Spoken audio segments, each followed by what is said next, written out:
Hello and welcome to the North Bank Podcast. I'm your host, Holly. I'm joined as ever by Stef and Chris. Hi, guys. Hello. Hello, mate. How you doing? Yeah, I'm all good. It's Wednesday today, isn't it? Yep. Okay, so we're going to look back to last night's game against Fulham. I say that probably because I haven't seen a minute of it. I know, full disclosure. Chris, you were otherwise engaged, so you haven't seen the game, but you have seen, I'm assuming, the goals. I did actually see little bits of the game under my jacket in the Royal Festival, Royal Albert Hall. And I was supposed to be watching my daughter do a little concert, but I sneaked a couple of little... You know this is being recorded, yeah? And people will be watching this, yeah? Sorry. Busted. No, essentially I didn't watch the game. So, Steph, all our observations of yesterday's game are down to you. I've got a few questions I want to ask you, so we'll get into that. We'll also talk a bit about Big Berta, and Chris, you want to talk about injuries because unfortunately they raised their heads again yesterday, or raised their hamstrings and knees, whatever, yesterday, and a couple of little tidbits in the Arsenal news over the last couple of days as well, and looking ahead then obviously to Everton on Saturday lunchtime kickoff, whilst trying not to focus too much on a certain Real Madrid coming to town next week. One game at a time, Holly. So, Lord Jesus. Isn't that the song? No? One game at a time? No? Okay. Maybe not. Right, okay, so Steph, look, we consolidated second spot. Comfortable 2-1 apart from the last 10 minutes as ever. No, comfortable 2-1 win. We're kind of isolated there in second spot. Forest won as well, so they're 4 points behind us. Haven't really paid much attention to what's happening this evening at the moment, apart from the fact that Isak scored again. So we can kind of look longingly in his direction. Big news yesterday, obviously, is our star boy on the bench. I've heard people describe the atmosphere when he came on and then scored as akin to the Declan Rice goal against Manchester United. They said that they've not seen a celebration quite like that since then. I'm just curious as to what you could make from it. I mean, I suppose it's a bit like Thierry Henry coming back. Well, that was the one that came to mind watching on the TV. Obviously, midweek games are difficult for me up here, but yeah, the Henry goal against Leeds. Leeds. I was there. I was in the ground, not in my regular seat for that game, and it was pure raw emotion. I can't believe though that Saka's only out for 3 months. It wasn't the return of our greatest ever legendary scorer back in an Arsenal shirt as a fan. I think we risk getting a bit carried away by Saka returning and scoring. So anyway, I wasn't there. Maybe I'd have got caught up in the moment as well. Obviously delighted he scored what turned out to be the winner. You know, Saka does what Saka does. Have we missed him? Well, yeah, clearly we've missed him. Who wouldn't miss him? But in terms of team selection, there were no great surprises with team selection and availability. Obviously, he wasn't going to start Saka, so Waneri played from the start. But what was the game? I've got some questions for you. So, the questions are, obviously 15 minutes in, Gabriel goes down with a hamstring. I have seen it reported that he actually played on for like 30, 60 seconds and risked doing more harm rather than just dropping and receiving attention straight away and getting off the pitch. Timber went down shortly afterwards with what looked like a knee problem and carried on playing and came out for the second half, but then went off. But when he was substituted, he went straight onto the bench. He didn't go down the tunnel. So, although Arteta, you might reference Arteta's press conference today. Again, I haven't seen that. Chris, you've listened to it, haven't you? So maybe he mentioned, you can let us know what kind of reference he made to the Timber injury. He very simply said it was his knee. Okay, helpful. It's like he should Kurt, go on as ever. He should go on Mastermind with his specialist topic, the bleeding obvious. Martinelli, comment on him. I've heard people talk about this performance as being best in a year, over a year. One of my students came into the room today and said, "Oh, Martinelli's rediscovered his Brazilian passport after last night." I thought that was quite a nice little comment. Obviously, Saka's return, atmosphere. in general. So, listen, just for me, for no one else, like what was the game like? How did it play out? What were those key moments and your kind of general response to them? Well, everyone was buoyed by the fact that Saka was named on the bench, and I know you sort of hinted that it might be a bit too an emotional reaction, but there's just no. He is a superstar. We've probably underestimated maybe just how good he is at sometimes and how important he is. He is that kind of headline grabbing star boy. He is that good. He makes other players better with his presence on the pitch as well. And can I ask how Ødegaard played with that in mind?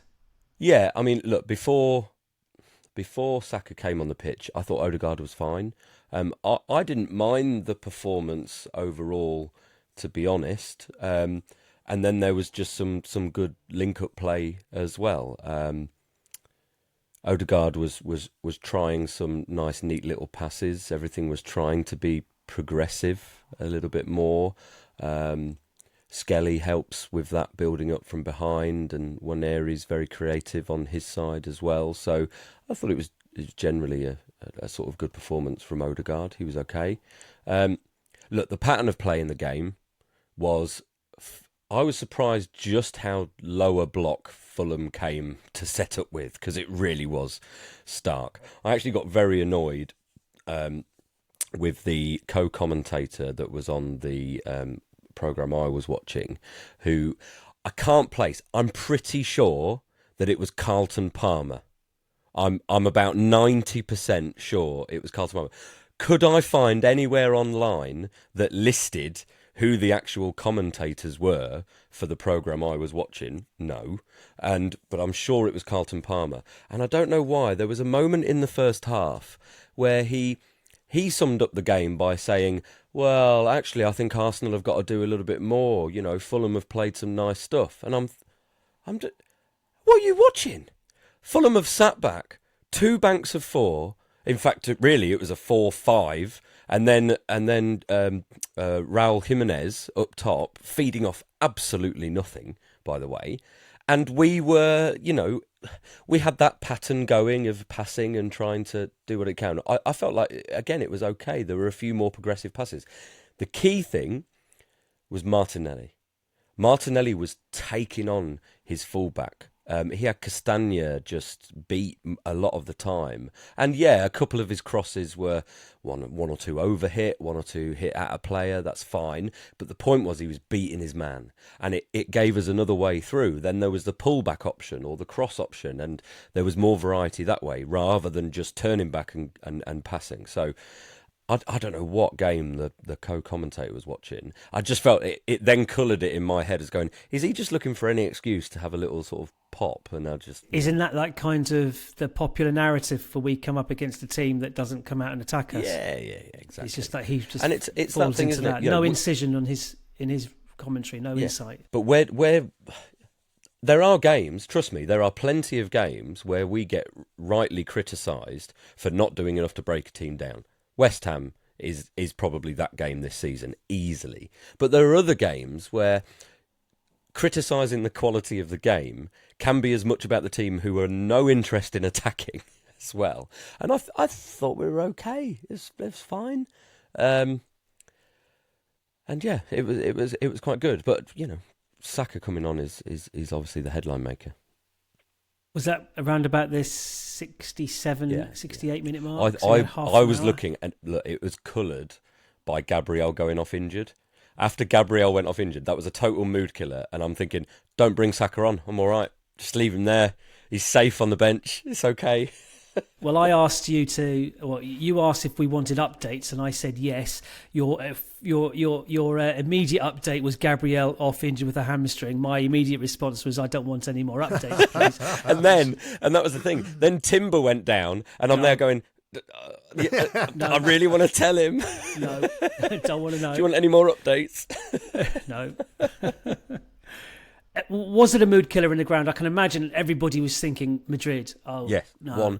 100%. It's hard. I hate taking Premier League games lightly, but we all know the status in the league. We're probably going to do enough to get a Champions League berth with no problem. The league is really Liverpool's, and so Madrid home and away becomes the two biggest games of our season now. And so him going off like that, and you knew it was bad. Yes, there was that thing about playing on. I put the blame always on the player. I think, look, you've done that. You go down. Yes, the opposition have the ball, but they don't have the right to put it out. They don't need to put it out. The onus is not on them. The onus is on the ref. If he wants to stop it, fine. Although he shouldn't, because it's not a head injury. But if you're so injured, you're only going to make it. He should have gone down and just hoped that, Partey should drop into the middle. Rice should drop into the middle and cover what's there. That, they're sensible enough to do that. It was a bit frustrating. But yeah, it was such a mood killer. Because like you say, you're just looking at Tuesday and going, oh. Okay, but how did Kiwior play in his more natural position? I mean, he's an international player. I mean, he's not a... It's like... We're not bringing on a Mustafi or a... whoever, our floor has been raised by having someone like Kiwior to come on and replace Gabriel. He's not going to be as good as Gabriel in either box, obviously. But, Kiwior, how did he play? And you're shaking your head like you're... No, but I'm shaking my head because it's not even about how he played. It's who he played against. It's no preparation whatsoever for what's likely to be thrown at him against Madrid, because Fulham were just not that interested in attacking. It was all counter-attack. Jimenez stayed up, and then the idea was to have runners from deep, whether mainly Adama Traore. But what it meant is it raised the threshold of quality that their balls have to have, passing through. They had no real chance. It was... And he, dealt with that fairly well. It's okay. He passed the ball when he could. That's always something that sort of impressed us with a few cameos last season. He's fine, but he didn't have to face Mbappe. He didn't have to face Jude Bellingham. These are different levels. And so, look, he'll play because it's to keep that natural shape. That's what you need to do. And hopefully... Well, not hopefully generally, but we will carry some humility into the game where Partey should be a bit more switched on. Rice might not be as cavalier going forward, and so he'll have the support around him as well. And we'll have to see how that pans out. But it was such a mood killer. It's just so frustrating looking ahead, All right, we've got Saka back. We don't know how match fit he's going to be for the first game, certainly, but even the second game. Pretty good, I must say. But to have that solid defence and that threat in the opposition penalty area from a set piece removed on top of our issues up front, it kind of feels like, oh well, glorious failure, quarter-final, Champions League. Hello, darkness, my old friend. It feels like we've been here before. However, I then say that, and then I'm immediately reminded of our defence in the 2006 campaign, which was a record-breaking defence. None of whom, or three of whom, wouldn't get into our team this season. Such as our defence now. Most of them then shouldn't have been in the team anyway. But for injuries, Flamini was playing left back. It was, But we've got an issue at right back as well. We don't know. What's your sense watching the game of Timber's injury? When it first happened, I thought, was it a knock or was it a kick? Right, so or was this it a is twist? the thing. So he, the Fulham player checks back, and he turns and goes to put a foot in, but the Fulham player goes to kick. Now, I thought he'd done it on the turn, but the replay then showed that the Fulham player has kicked, and on his follow-through, his studs have gone into his knee. So that'd be better. Well, that's an impact, and that shouldn't be as long. So, because you even saw the physio when he came on, he had a little bit of... I don't know what you'd call it, like gauze or like...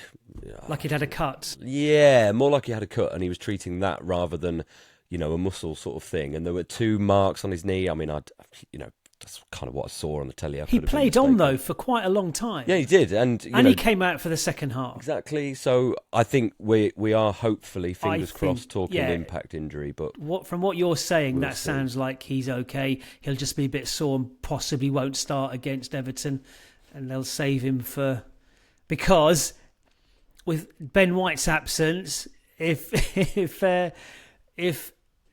Timber isn't fit, Junior. Yeah, I know we promised not to look too far ahead to Madrid, but we're facing down the possibility of watching Partey defend at right back against Vinicius Junior. I mean, there's a morbid curiosity as to how that would play out, I guess. However, it would be through gaps in your fingers from behind the sofa, like. I don't know. But anyway, that sounds to me like Timber could well be back or be okay. So, you sort of referenced that we played Madrid in 2006 with a kind of weakened side. And everyone talks about that. Oh, yeah, Arsenal did it, against the odds, weakened side. And I just thought, everyone talks about the team we had. I wonder what team Real Madrid actually had and whether that was, kind of up there with what it should have been. Do you want to know what their front line was? Raul? Hold on. No, Raul was a lot earlier. So I'll ignore the defence and the holding midfield. So from right to left, midfield and attack, David Beckham, Guti, Zidane, Robinho, and then up front, Ronaldo. Wow. That is Galactico Central. We had Thierry Henry. We had Thierry Henry. And Fabregas, it should be said. He was world class. So, wow. Sorry, aside. So a bit of hopium. Feel like? All I know is the atmosphere, because it can't help. The league will feel a little bit flat for a time because we know that there's so much less riding on it. Tuesday will be, I'm looking forward to it. It'll be brilliant. Ashburton Army have just this evening put a post out. They're doing a march to the ground. There's tifos planned, and I just think everyone is so buzzing to have a team like Real Madrid come into the Emirates, because if it was Bayern, none of us would be anticipating it nearly at the same level, because it's different. Because it's different, and because it's Real Madrid. Like they do have that aura. That's why they've won the Champions League more than anyone else. It's just a shame that what you want to be there for. We're not at full strength. I'd love to see how we'd fare. I'd fancy our chances. Strongest 11 against strongest 11. The way they've been playing this season, and if we had our better players, but. Well, I'll save it for the actual preview. But obviously, just because it happened last night, Real Madrid were in the Copa del Rey. I don't know what round, but against Sociedad, and they drew 4-4 and only went through by one goal from the first leg. So I think they're in a position as well that there's this imbalance in their team, so they can be got at. Maybe we need to embrace the chaos a little bit and see where the. I just hope that it's not anticlimactic like the build-up to the United semi-final in the Champions League was, where 5 minutes in we were like 1-0 or 2-0 down, and who was it? Kieran Gibbs Kieran Gibbs beat on the line, and Ronaldo scored, and it was literally, the atmosphere was like nothing I'd seen before at the Emirates, which wasn't that old, I guess. And then it was just gone, like a completely burst balloon atmosphere, and that was it. It never recovered from it. It was United. Surely we should have, fancied our chance a little bit, but no, it was gone. I just hope it's not like that, and I hope we're in it for the return leg. For the return leg. Great if it's a draw. Take a draw out there, it's fine. Preferably a narrow victory out there, but certainly nothing any more damaging than a single goal deficit. That would be, So take any one of those three. Anything else to say about the Fulham game? Well, you mentioned about Martinelli. It was arguably his best performance of the season, maybe even going quite a way back into the previous season as well. Like I say, he was taking on players, he was beating them. He just looked full of energy and invention, creation. Lovely assist for the Saka goal. So did he mean he it? meant it. Yeah. Well, it's one of those, isn't it? Because he meant something.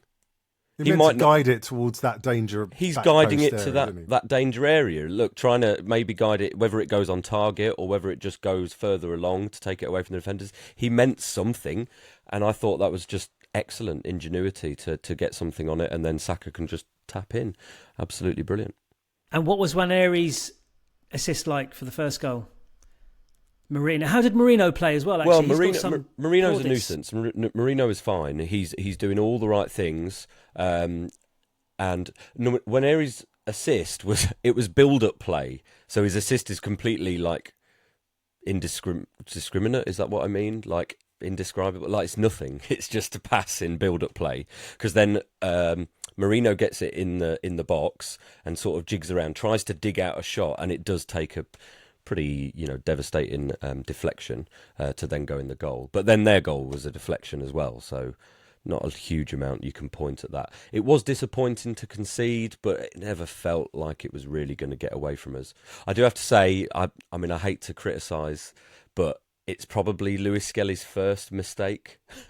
Because basically Fulham have the ball just in their own half and they're looking to play a ball through. We've pressed up quite high, and because Lewis Skelly has gone to close, that's allowed the Fulham winger to then basically run in behind and beat him, and just have all the time to then pick out the cutback, which gets the shot away. But even that shot was then deflected in, and so Rayo was kind of left stranded. But yeah, I mean, if that's what Lewis Skelly's mistake is, like, I mean, he was great again. I thought, tenacious when he steps into midfield, and he fizzes in passes.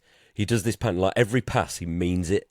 Like there's no half-assed thing. It's like I remember hearing I think it was Paul Scholes talking about his time at Man United when they'd signed a new player, and this new player was like just in the warm-up getting ready, and Paul Scholes fired a pass at him, and the player was like, what are you doing? What are you doing? Because the ball just bounced off him, and Roy Keane then stuck into him and said, no, it's your job to control it. And I just thought, Lewis Skelly passes in that way, where it's like, no, that was the right pass. You've got to deal with it. And he's on it. It plays into that thing of the way we want to see us play with technically proficient players. You want them to be able to turn using the pace of the ball to guide it, forward. Well, that's what will break defences. Yeah, exactly. Yes. Those He's transitions, so good. rather than measured, receiving it square at a kind of snail's pace, and everyone else has the opposition has time to reset. No, play it with some fizz. They're good enough to control it and use the pace of the ball to push it into more advanced areas. So yeah, that's good for me. Seeing him do that. Chris. Yes. Injuries. You have something to share. I'm going to go there, are we? Well, might as well. We haven't heard any more of Gabriel, have we? We haven't. Nothing's been scanned or anything. No. Well, it might well have done. And he walked off, so that's the he wasn't on a stretcher with oxygen. So no need for an amputation. No. See, my take on this injuries thing is more broad than just about Arsenal. So you'll forgive me. I'm going to put my specs on just so I look vaguely intelligent. So while I'm reading off my screen, but basically, I was thinking about this. Well, I think about it a lot because I'm old, and you get injured a lot. I get injured. I have actually. I played five-a-side tonight, and I'm in agony with my ankle. But the thing that I always thought about was, back in the day when we played 42 games a year with cup competitions with replays and heavy pitches, boggy pitches, twisty ankles, all the rest of it, cigarettes at half time. And the other thing, interestingly, the amount of substitutes. I remember, I could reel off the team that played for Arsenal in that kind of late 70s, 80s era, and it was pretty much consistent. But the one substitute that we would roll out would be someone like Steve Walford. I don't know if you remember, Holly. You're almost. I as know. old as I am. I do remember the name, but the point is, there was one substitute. Yeah. So if your keeper got injured, someone else would go in goal and put the keeper jersey on.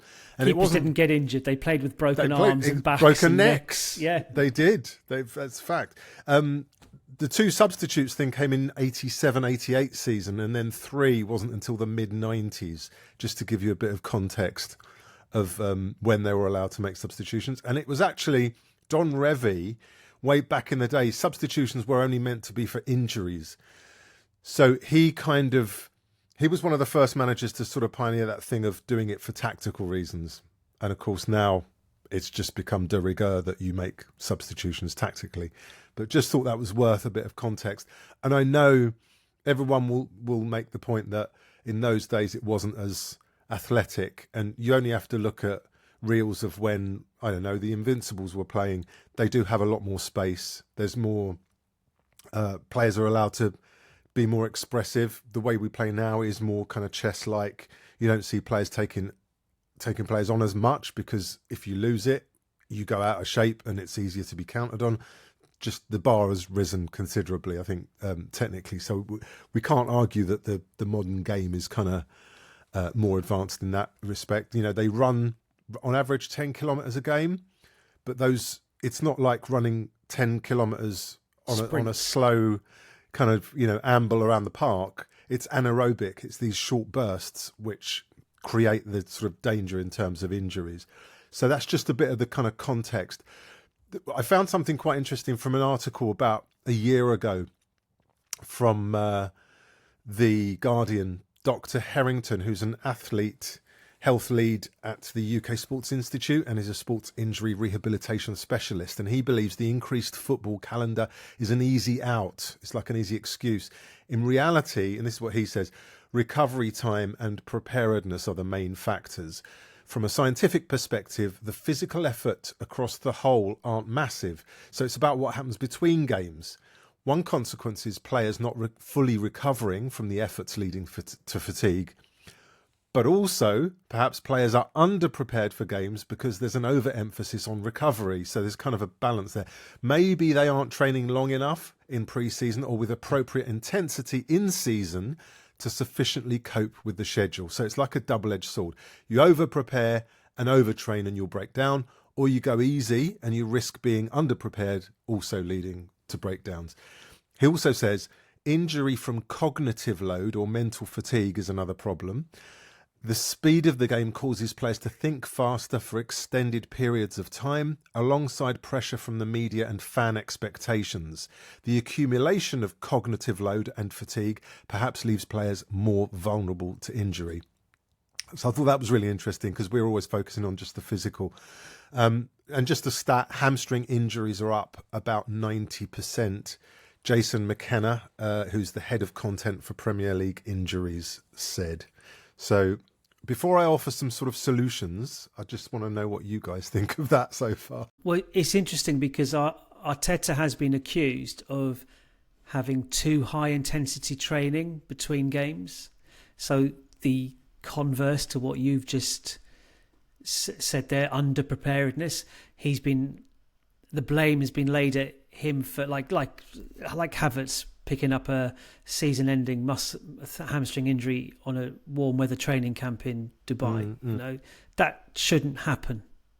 Yeah, I think what's the key thing here is that it's finding the sweet spot so that you're not under-preparing them, but you're not overdoing it as well. So that is obviously something we could debate in terms of, well, what is the sweet spot and the science that will back that up. I think the emotional side of it is an interesting one, because you can't measure that necessarily. It's difficult to. I'll come to that. Maybe you can. But our muscle injuries tend to have befallen the players who've played the most minutes: Saka, Gabriel, right. and Havertz. Yes. So to me, there's a straight line to draw between that and their injuries. Okay.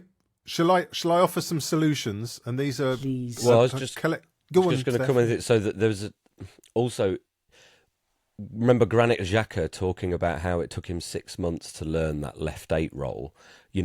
As much as the physical exertion might be a bit much from Arteta, maybe the cognitive exertion is also a little bit much for that. And I heard about something recently. It's funny you say this, because some criticism was levelled at a few players across a range of teams, basically. You know how people used to complain that they'd have their headphones in, walk into a game or whatever. Well, now the new thing is sunglasses.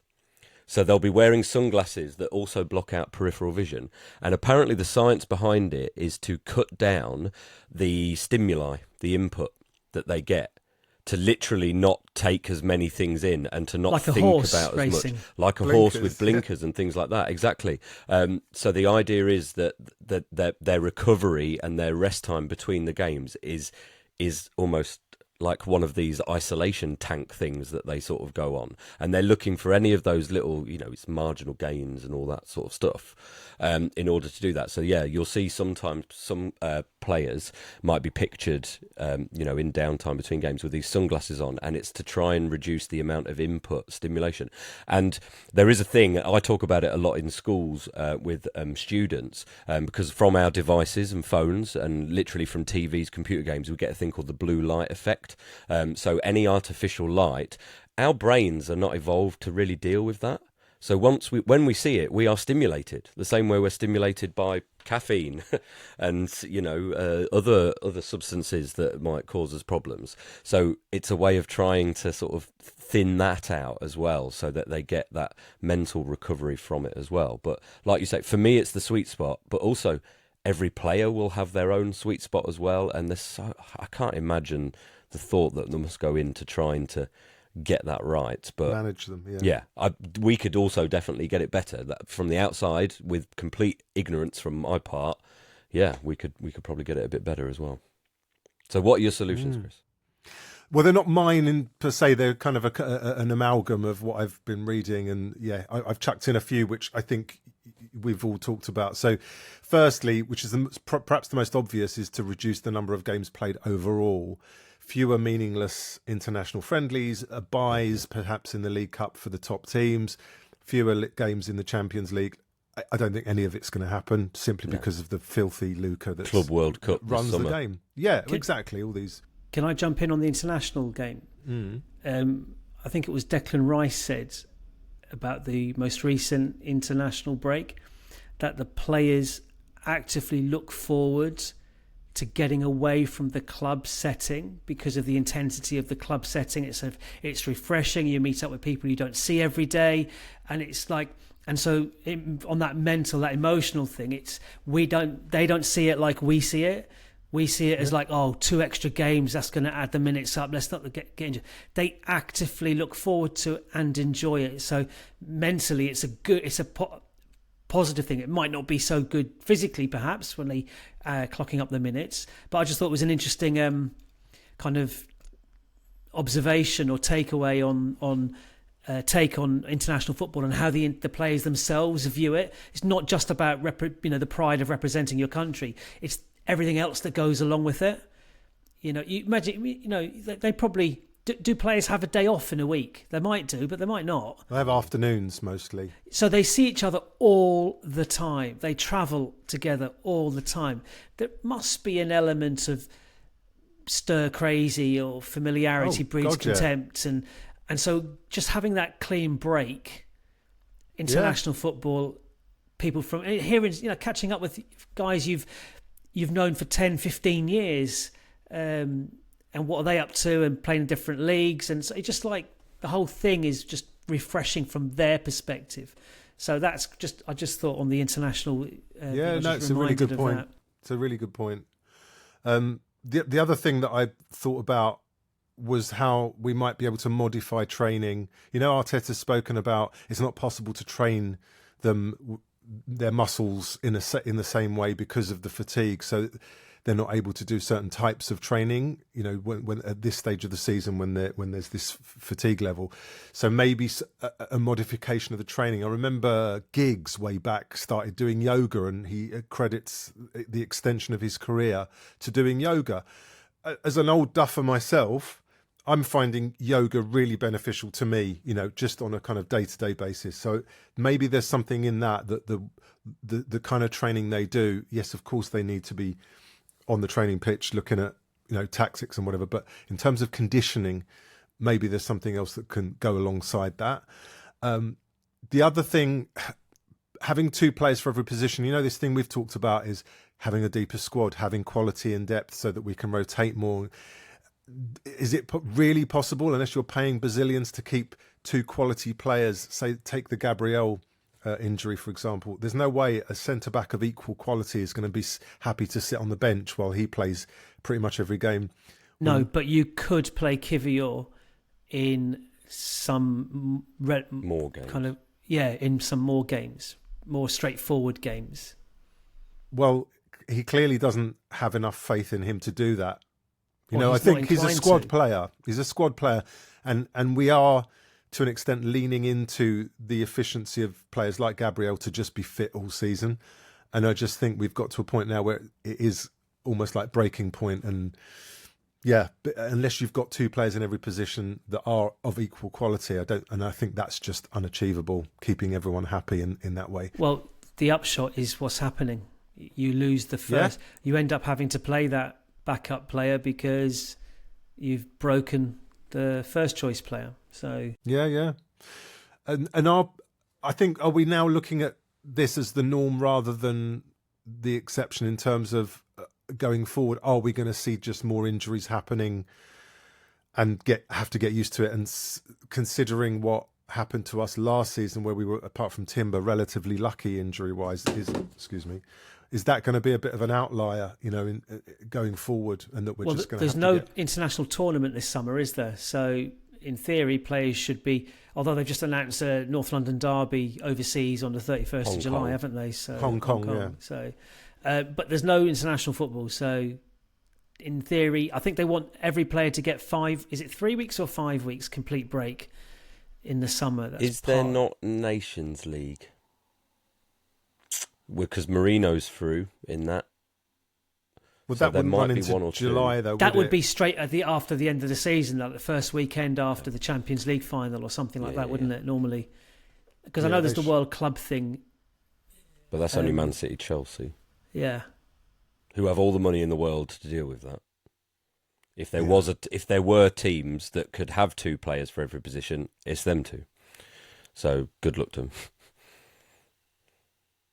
I'm going to wrap it up because basically I refer back to this guy from this article that I read, and he thinks that the most kind of obvious thing that's going to happen is they're going to use AI more in analysing and treating conditions. Okay. Oh, I thought you meant up front. AI, yeah, he's 150 million. But not just saying. Hang on. Yeah, that's his initials, Alexander Isak. Yeah, AI. I see. I was quick. You were so quick that stuns me. Staggering. So if you think about the kind of normal as it works now, where you might refer to a player and they might look at scans and they might ask him, how do you feel, and they might lie and tell you just because they're desperate to play.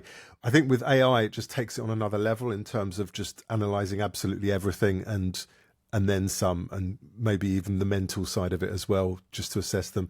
And I'll finish off with a quote from this guy, Harrington. As humans, there's no way we could interpret all the factors like a computer can. Our individual heads would explode. But we do need some intervention to reduce this multiplier effect.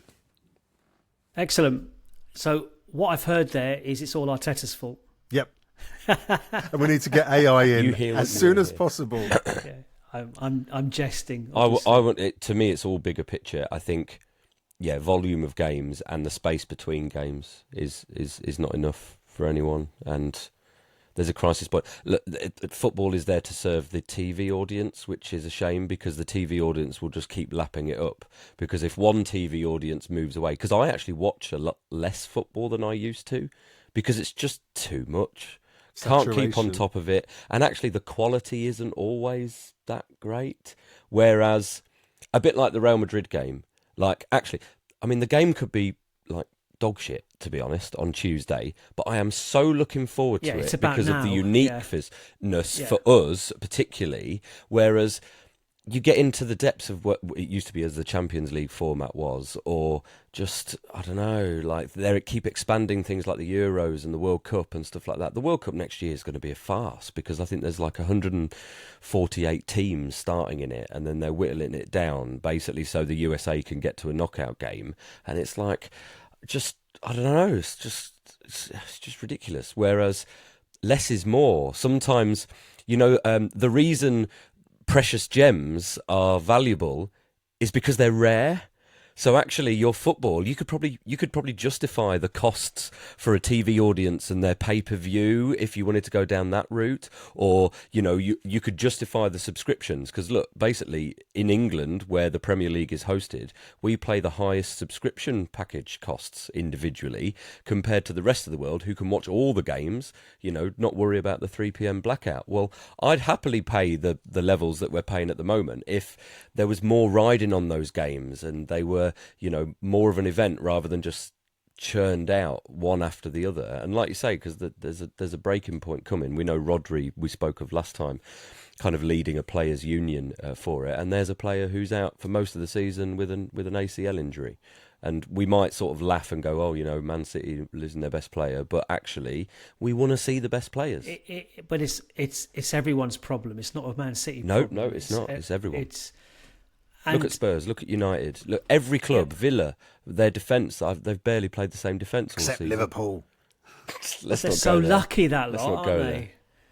But they have. I mean, Alisson's not unfortunately. playing tonight for them against Everton as we record this. So, it's just everywhere you look.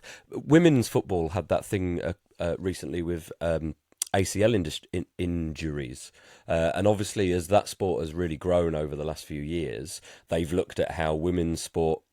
It's kind of women's sport implanted on men's facilities. So the boots are kind of designed for men first rather than for women, and pitches, maybe need... all these synthetic pitches maybe need looking at. Well... men's football's another kind of peak thing with their injuries. So like you say, bringing in AI or whatever technology you can to maybe lead it and make it better, whatever can improve it is only a good thing. If a footballer's career is so short, so picking up an injury like, knocking... Saka was on course for a record-breaking season, certainly in assists. He was going to absolutely smash that total out of the water. And then he does his hamstring. 3 months. And he's out for 3 months. And that's a big chunk of his career so far at his peak. And it's got to be so... He put a message out today saying that he'll never forget the noise and the atmosphere when he came on the pitch yesterday and then the score. He said he probably intimated that was his best moment in an Arsenal shirt. Like, as in it meant the most to him as a human, yeah, emotionally. Yeah. It's not in terms of footballing brilliance, but just exactly that, the emotion, feeling the love. Well, see, and that's him out for just 3 months. Yeah, some players are out for years. Rodri, a year. Ballon d'Or, wins everything, misses an entire season straight after that. I mean, that's mentally that's really tough. Gabriel Jesus.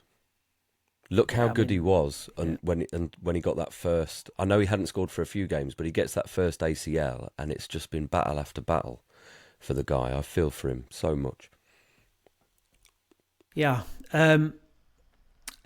It'll come from the players. The players will initiate some form of change, and it's bubbling away under the surface.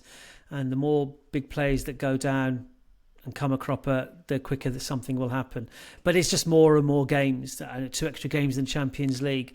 As now that's set in, this World Club thing is an absolute farce, and I really hope this is the end of it. Like, it's a 1 season thing, but is it every other season? Is it every season that there's not an international tournament?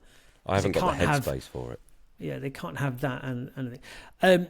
We are recording this on Wednesday evening. It's about 10 to 10 as we're recording. Really sad to report that Southampton haven't beaten Crystal Palace, so they are still below the Derby total. I was looking forward to announcing, a highlight of their season not being the worst team in Premier League history. So they've got a little bit to go. Or what was Derby's total? I thought it was 11 points. Might be wrong. Do you remember Derby's total? Did they not get Lowest to ever 14? total? No, it wasn't 14. Like that. Right. Yeah, maybe I'll look it up. Liverpool are still winning going into extra. Newcastle unfortunately beat Brentford 2-1. So, old AI up front might be a bit of a pipe dream. But in case I forget before the end, we are a Chelsea victory against Spurs away from St Totteringham's Day tomorrow. And in a season where we haven't got much going our way, that's always worth a celebration. Yeah. I gleefully explained that to some Spurs supporting kids in my lesson today who hadn't heard of it repeatedly.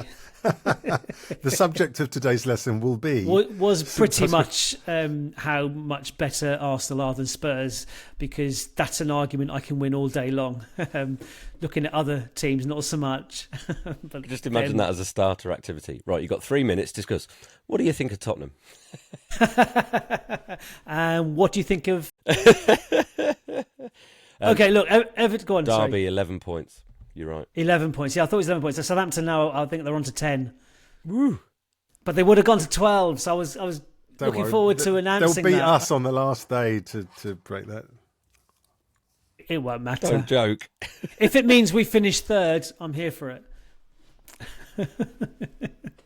And let's say goodbye to Aaron Ramsdale as well.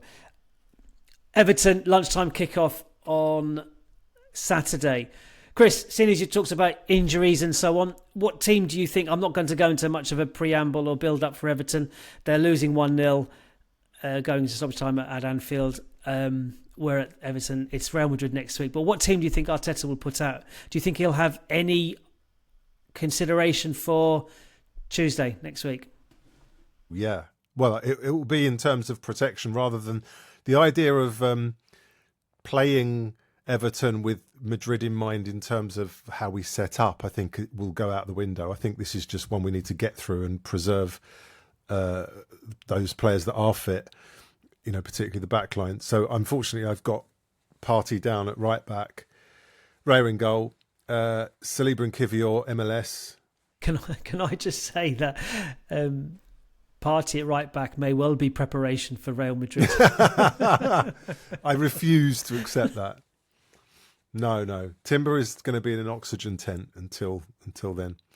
And then I've got Jorginho kind of anchoring with Rice. Kind of what I'd like to see is a 4-2-3-1 with Rice and Jorginho and Ødegaard playing a sort of true 10 with Merino up front. That may well happen shape-wise, but essentially for simplicity, Ødegaard in our usual 4-3-3, Ødegaard, Jorginho and Rice. And then up front, I've got not quite Saka starting, so I think he'll stick with Nwaneri, with Merino and Martinelli.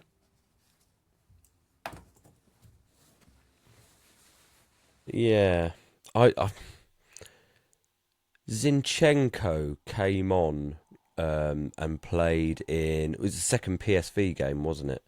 Came in and played in a more central midfield role and was okay. PSV came to play. They had literally nothing to lose because they'd lost 7-1 in the first leg. And Zinchenko played well, scored a good goal, did a weird non-celebration for a team he was on loan at, and generally sort of bossed it. And so I was sort of with you. Yeah, Raya in goal.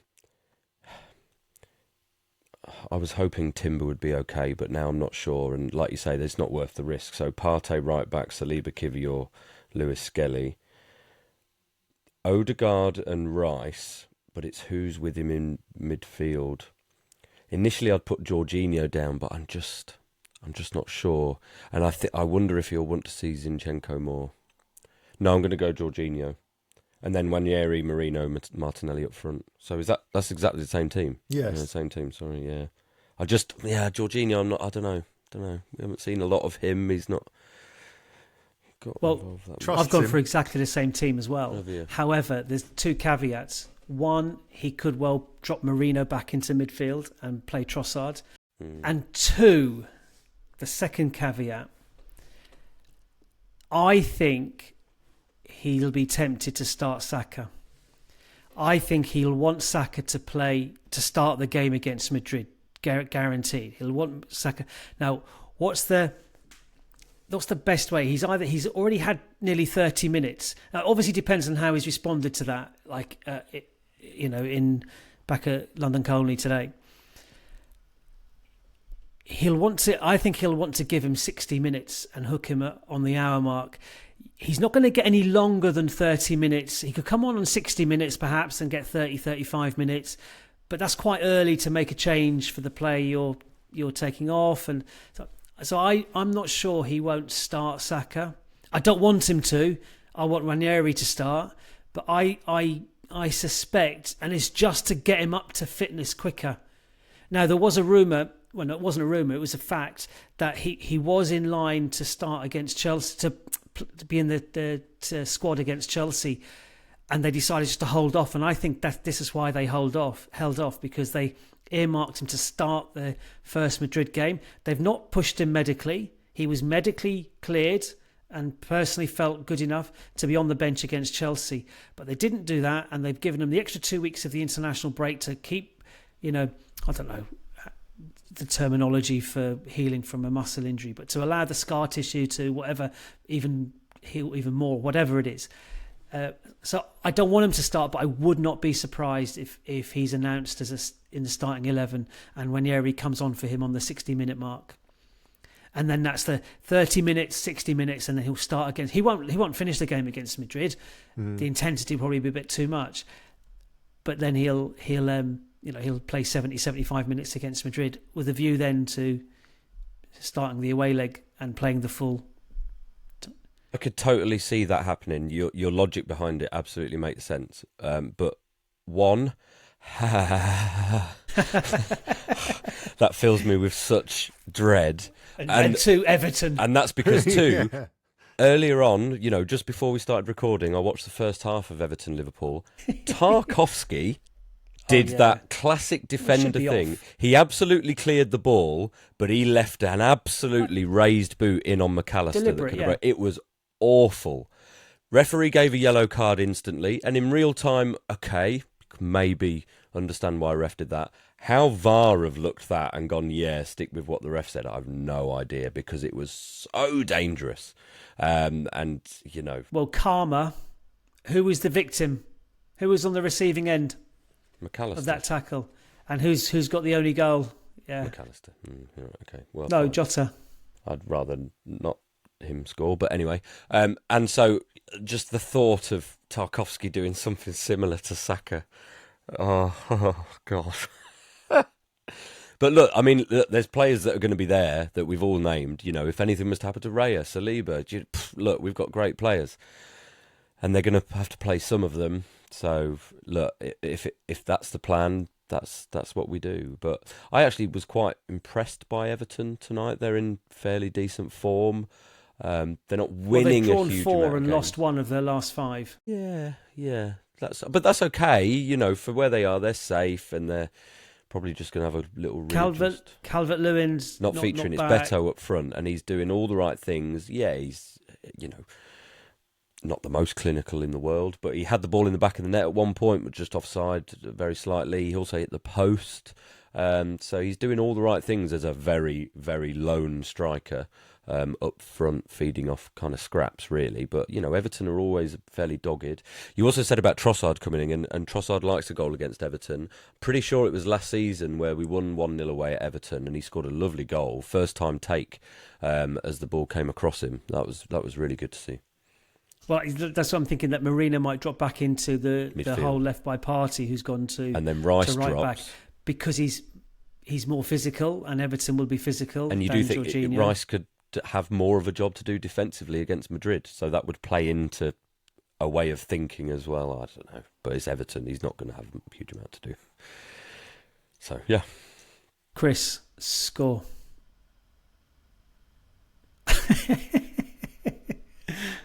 It's funny, I've asked you, Chris, but Steph's biting his nails because he knows what's coming and we don't. No, I don't know what's coming. That's the problem. I'm going with the Stef classic, unfortunately. 1-1.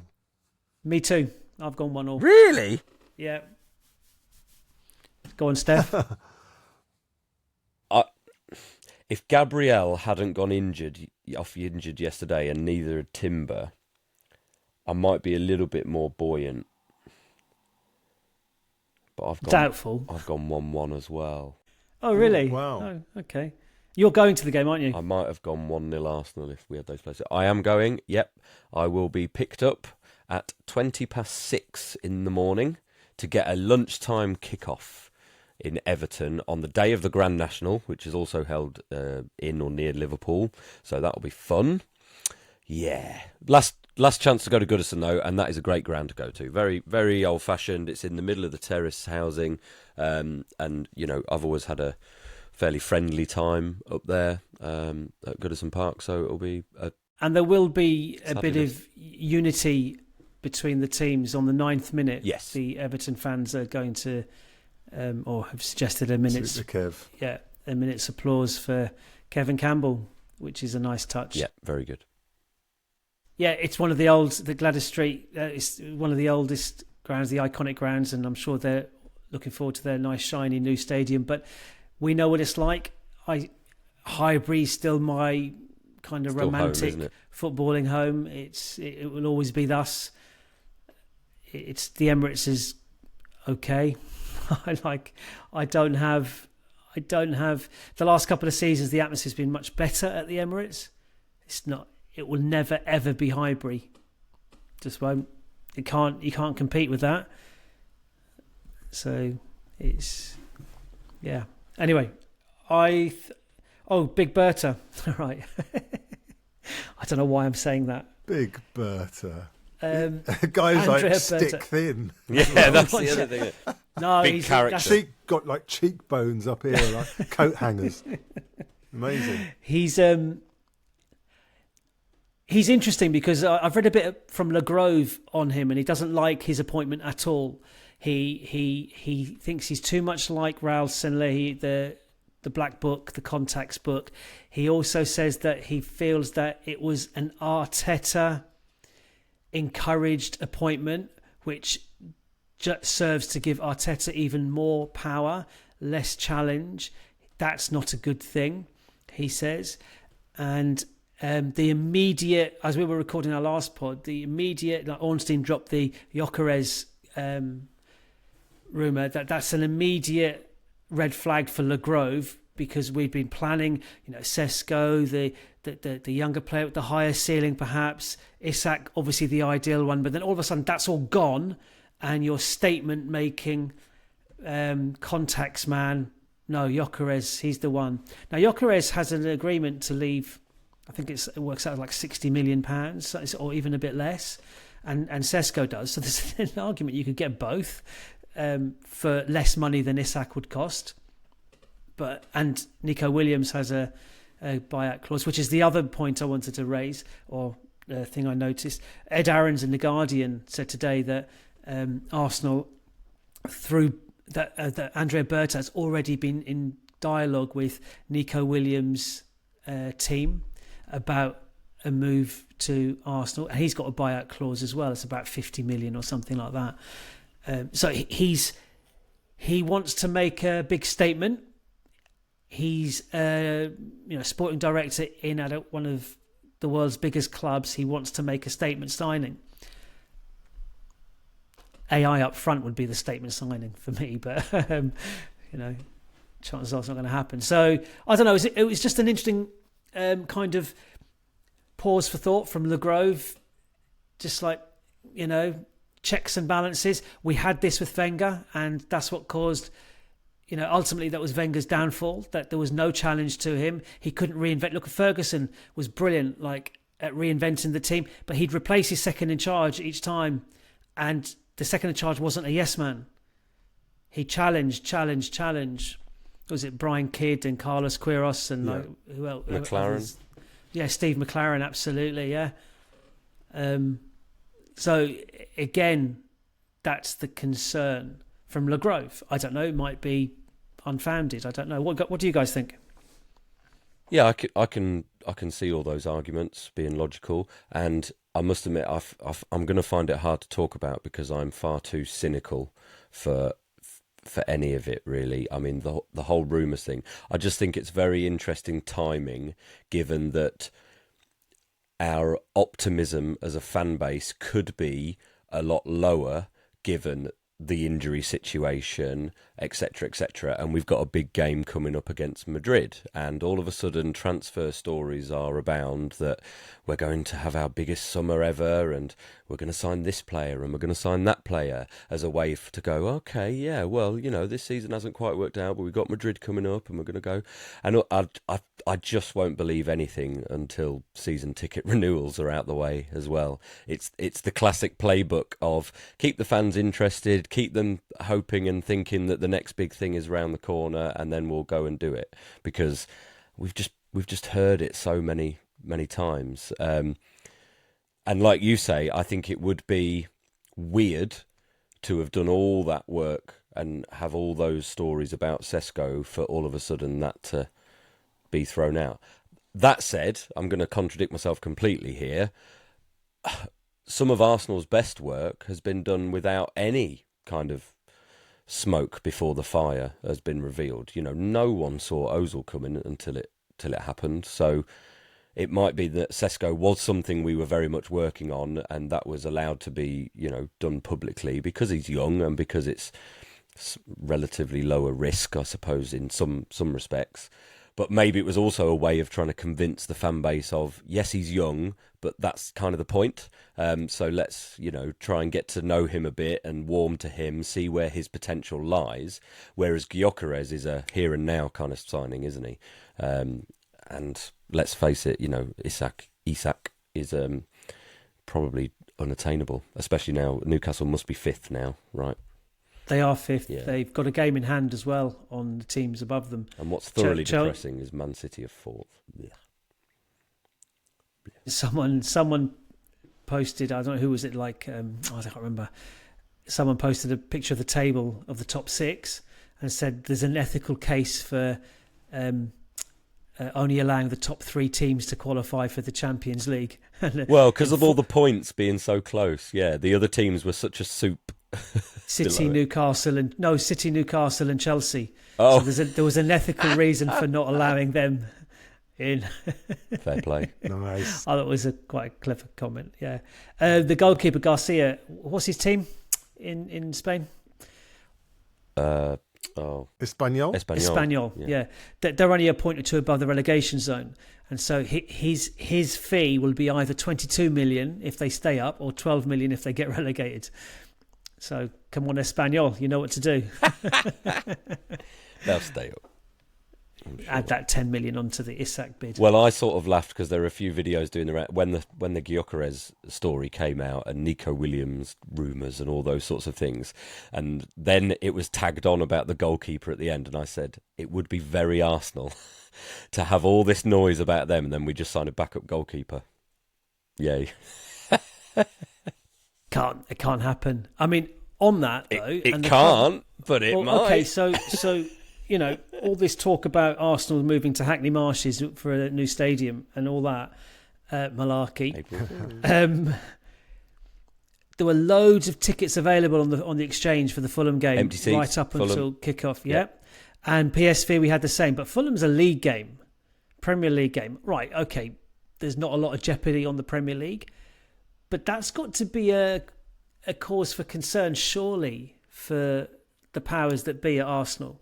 They're bumping up these ticket prices by 5%. They're assuming that the punters are still going. They, shoddy investment in the summer, no investment in January. Football fans aren't stupid, and cost of living and all of that. They're making their choices, cutting their cloth accordingly. Empty seats, not a pretty picture. Bad optics. That's the one thing that could prompt action, perhaps. Really I don't know. But have we done scores? We've done the scores. We're all gone for 1-1, haven't we? We've all picked the same team. We've all gone for 1-1. Yeah. That's rare. not right. Must be rare. That's never happened before. I have laid two heavy caveats for my team though. In Marino dropping back, Trossard playing, and Saka starting instead of Ranieri. But anyway. Right, okay, so it's thanks for the chat about Fulham, Everton. We're all literally kind of counting down the minutes till Real Madrid next week. But we've got to get through Everton first unscathed, like we didn't get through Fulham unscathed. Fingers crossed Timber's okay. Gabriel, I think we can consign to the treatment room for now, unfortunately.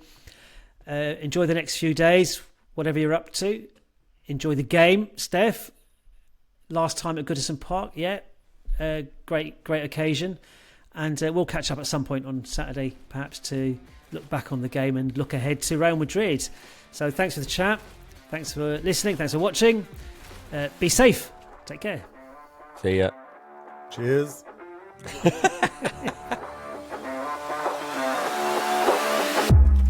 The North Bank, an Arsenal podcast. Subscribe, rate and review on your app, and find us on Twitter, Instagram and TikTok at North Bank Pod. Email hello@thenorthbankafc.com and check out our website, thenorthbankafc.com. Produced by The Podcast Company.